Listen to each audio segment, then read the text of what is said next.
Hello everyone, welcome to the channel. In today's video, we are diving into how to create estimates in Bitrix24, and by the end, you will have all the insights you need. So grab a seat, hit the like button, and let's get started.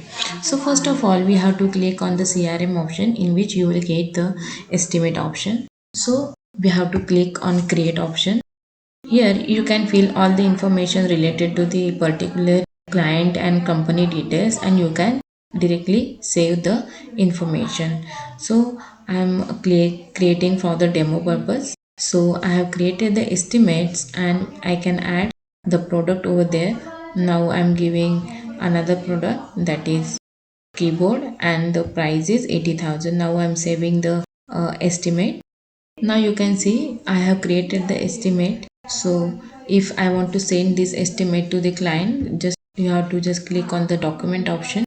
Here you will get all the documents related to your estimates and creation. There is another option, so you can create and add a new template for your quotation template, and you can directly send from here. It is so this is it. This is very simple to create an estimate and quotation for your client.